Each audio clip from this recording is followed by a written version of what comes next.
तो भाई हम लोग आज शुरू करेंगे। टीथ का हम कल डायग्राम पढ़ चुके थे और आज हम टीथ के डायग्राम के बाद टीथ को लेकर ना कुछ टर्म्स है उनको पढ़ेंगे। तो सुनो, बेसिक हम टर्म्स की बात क्या कर रहे हैं अभी जरा ना हम एक चीज़ पढ़ रहे हैं, टाइप्स ऑफ टीथ। और यहाँ पे टाइप्स ऑफ टीथ से जो मेरा मतलब है वो है टाइप्स ऑफ टीथ से, ठीक है। टाइप्स ऑफ टीथ से मतलब मेरा क्या है, टीथ के टाइप्स। अब यहाँ पे दो तरह के हम टीथ पढ़ते हैं, एक पढ़ते हैं होमोडोंट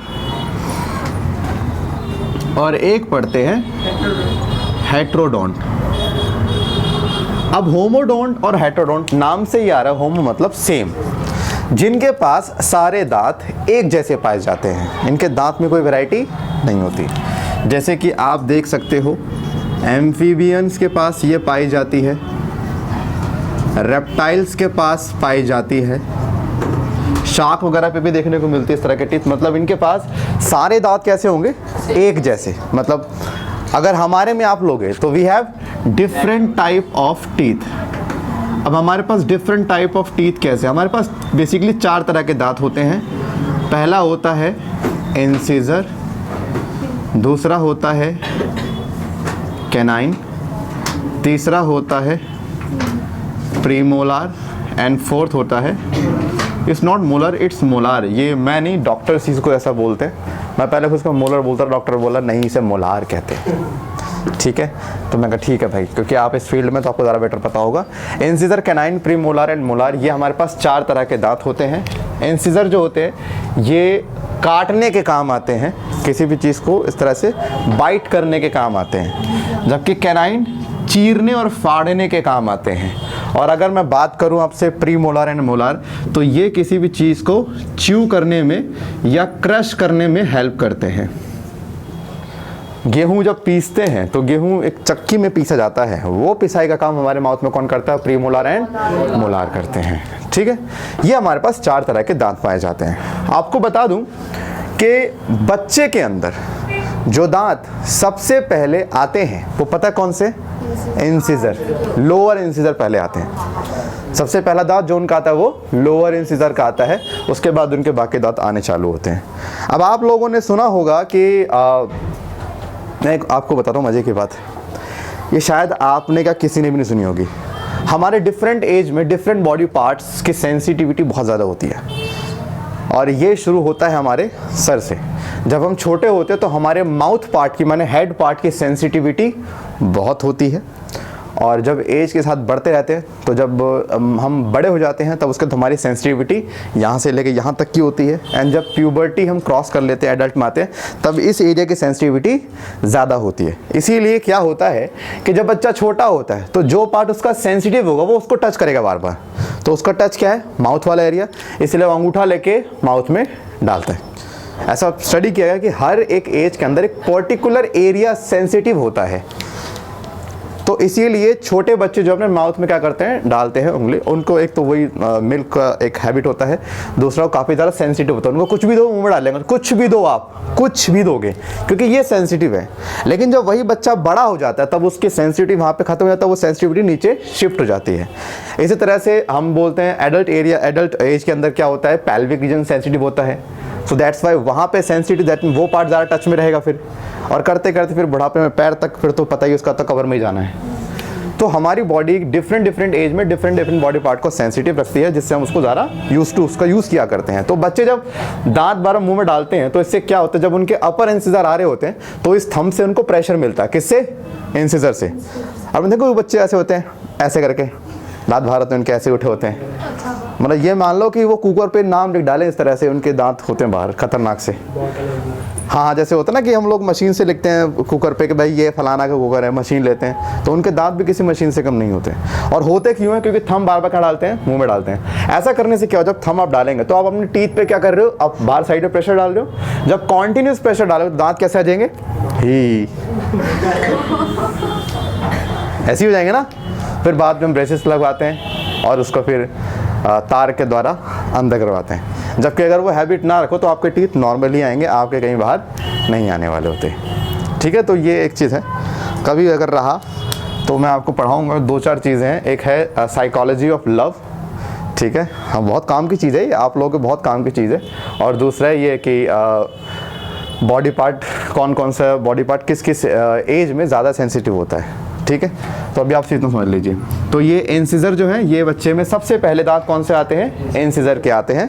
और ये हमारे पास 4 तरह के दांत हैं। इसमें कौन मिलते हैं, ऑब्वियसली बात है मैमल्स मिलते हैं ना। सवाल ये है कि हमें ऐसे दांत क्यों मिले और इनको ऐसे दांत क्यों नहीं मिले। हमारा फीडिंग हैबिट ही बड़ा कमाल का है। हम कभी कभी कुछ चीज़ों जैसे हमारा फूड है, हमें चीरना भी पड़ता है, काटना भी पड़ता है और चबाना भी पड़ता है। अब आप कभी नहीं देखोगे शार्क ने खाया, ये शार्क नहीं करती है। शार्क सीधा आ जा नो च्यू। सर तो इसको फिर दिए क्यों दांत? किसको? काटने के लिए, पकड़ने के लिए जरा बे। और शेर के पास देखोगे तो शेर भी मैमल है, बट शेर के पास क्या होते हैं, कैनाइन मोस्ट डेवलप्ड होते हैं। ये उनके डेवलप होते हैं जिनको बेसिकली खून चूसना होता है या काटना होता है, चीरना फाड़ने का। शेर कभी बैठ के मांस चबाता नहीं है। और अगर आप चबाता हुआ देख रहे हो तो वो शेर नहीं, आप गाय देख रहे होगे, क्योंकि ये काम गाय का है। तो यार ना, ये 4 तरह, लेकिन इन चारों की डेवलपमेंट हर किसी में अलग अलग होती है। तो चलो मैं आपको बताता हूँ कि हमारे केस में क्या होता है। आ रहा, चलो हम बात करते हैं अपने डेंटल फॉर्मूले की। देखो हमारे पास ना एक मजे की बात है, 2 तरह के दांत हम और बनाते हैं। दांत कैसे, एक होते हैं हमारे टेम्परेरी टीथ, एक होते हैं milk teeth. So one is temporary और also known as milk teeth, दूसरा होता है परमानेंट टीथ, ठीक है। ये हमारे 2 तरह के दांत होते हैं। इसको डेसिडुअस टीथ भी बोलते हैं। डेसिडुअस मतलब पता है क्या होता है? डेसिडुआ मतलब गिर जाना, गिरने को डेसिडुआ बोलते हैं। सुना होगा डेसिडुअस फॉरेस्ट, एक फॉरेस्ट जिसकी पत्तियां इसमें सारी गिर, पूरा फॉरेस्ट गंजा हो, पूरा का पूरा फॉरेस्ट गंजा। फिर लगता है कि अरे सर ये तो पूरा जंगल ही खराब हो गया, कुछ टाइम बाद दोबारा सारी पत्तियां आ जाती हैं। तो डेसिडुआ मतलब होता है यही। अगर आप लोग अगर आप थोड़ा सा अगर आप पढ़ेंगे, आप चैप्टर 3 के अंदर ह्यूमन रिप्रोडक्शन जब ठीक से और पढ़ा जाता है एक्स्ट्रा, तो वहाँ पे बताते हैं प्लेसेंटा यूट्रस के भी टाइप होते हैं, decidua basalis, decidua parietalis. That mean placenta का वो पार्ट जो ड्यूरिंग डिलीवरी बॉडी से अलग हो जाता है, दैट इज डेसिडुआ। वहाँ पे मतलब क्या आया, अलग हो जाना, फॉल होना, गिरना, राइट। तो यहाँ पे भी डेसिडुआ का मतलब सेम है। अब 2 तरह के हमारे पास दांत पाए जाते हैं।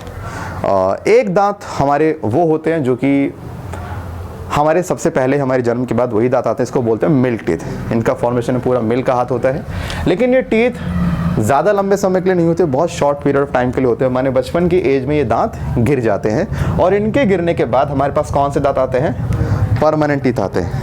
हमारे पास पता है कौन से दांत हैं जो दोबारा नहीं आते, मालूम है? एक तो प्री मोलर और मोलार में लास्ट वाला, लास्ट मोलार और प्री मोलार। इन दोनों दांत के अलावा आपके जो बाकी सारे दांत हैं वो पहले टूटते हैं बचपन में, फिर वो दोबारा आते हैं।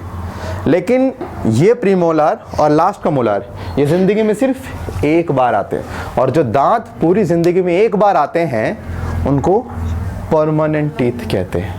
सॉरी, या मैं आपको एक बोल सकता हूँ, यहाँ पे एक नया टर्म लेके आ रहा हूँ मैं। तो मैं कह रहा था आपसे 2 टाइप के हम टीथ और पढ़ते हैं, लेकिन वो आता है कि ज़िंदगी में दांत कितनी बार आते हैं। एक आता है मोनोफायोडोंट टीथ, एक आता है डाइफायोडोंट टीथ। जो दांत ज़िंदगी में सिर्फ एक बार आते हैं वो होते हैं मोनोफायोडोंट। कौन कौन से हो गए? प्रीमोलार और लास्ट के मोलार। ये जिंदगी में सिर्फ एक बार आएंगे, दोबारा नहीं आएंगे। और इसके अलावा जो दांत जिंदगी में 2 बार आते हैं वो क्या हो गए? डाइफाइडोंट। इसको हटा के सारे दांत क्या हो गए? डाइफाइडोंट। 2 बार आएंगे, इंसिजर टूटेगा दोबारा आ जाएगा, कैनाइन टूटेगा दोबारा आ जाएगा, लास्ट के 2 मोलार टूटेंगे वो भी दोबारा आ जाएंगे। इसका मतलब जो हमारे जैसे इंसानों में कुछ दांत मोनोफायोडोंट भी और कुछ दांत डाइफायोडोंट भी है। तो जो दांत जिंदगी में एक बार आते हो उन्हें मोनोफायोडोंट कहते हैं, जब दांत कोई 2 बार ऐसे बोलते हैं डाइफायोडोंट, ठीक है। लेकिन जब एनसीईआरटी पढ़ोगे आपको ऐसा प्रतीत होगा एनसीईआरटी कह रहा है कि हमारे सारे दांत पहले एक बार गिर जाते हैं फिर दोबारा हमारे पास आते हैं। So that's why we are diphyodont, ठीक है। तो अभी आप ये मान लो कि हमारे पास दांत पूरी ज़िंदगी में 2 बार आते हैं, दैट्स वाई हम किस में आते हैं, डाइफाइडोंट में, ठीक है। ओके तो मैंने आपको यहाँ पे दिया डेसिडुअस और मिल्क मैन, दैट मीन्स का मैंने पहले आता है क्या, टेम्परेरी, उसके बाद में क्या आता है, परमानेंट टीथ। और ये टीथ अगर गए तो भैया इसके अलावा इसके बाद फिर आपको सीधा सेट लगवाना पड़ता है, जबड़े का पूरा सेट लगवाना पड़ता है, फिर दांत दोबारा नहीं आते। तो हम हमारी ज़िंदगी में सिर्फ 2 सेट टीथ आते हैं, कितने, 2 सेट टीथ आते हैं। पहला आता है टेम्परेरी, सेकंड आता है परमानेंट। दैट्स वाई हम कह सकते हैं कि वी आर डाइफाइडोंट, हमारी ज़िंदगी में 2 बार दांत आ रहे हैं। आपको पता है दांत गिरने बहुत ज़रूरी है। ये दांत को जब गिरना होता है ना, तब आप ये समझ लीजिए अगर आप हल्का सा टच भी करेंगे तो भी गिर जाते हैं। हुआ होगा बचपन में, इतनी मजबूती से ये टच नहीं होते आपके जॉ के साथ, बहुत लूजली अटैच होते हैं। आपने हल्का सा ऐसे किया, दांत हिल रहा होगा, जोशी का पट से बाहर आ रहा है, ये क्या था। और मजे की बात, आपका बचपन से बहुत अच्छा काटा गया है, आपसे कहा गया होगा कि जाके जमीन में गाड़ देना तब दांत आएंगे अगला। और ये काटने वाला इंसान आपके घर के आसपास का माहौल का, कोई दूर का इंसान नहीं होता ही। हाँ वो भी था, पिलो था, लेकिन मिट्टी वाला ज़्यादा था, क्योंकि मैंने भी किया है ना। मैं भी कहा, मैं गाड़ के, मैं कहा ठीक है कल दांत, और अगले दिन दांत आए नहीं, मैं कहा यार ये तो गलत हो गया।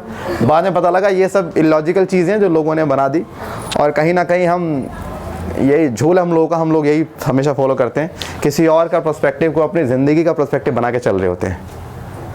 किसी और से कुछ हुआ नहीं तो उसने बोल दिया ये नहीं होता, तो हमें लगता है ये चीज़ नहीं होगी, और हम उसी के पर्सपेक्टिव से अपना ज़िंदगी चला रहे होते हैं। उससे नहीं हुआ तो हमसे भी नहीं होगा, ठीक है। तो इसीलिए किसी भी चीज़ पे ऐसे बिलीव मत किया करो अनटिल अनलेस, जब तक कि आप खुद से वो चीज़ ना देख लो।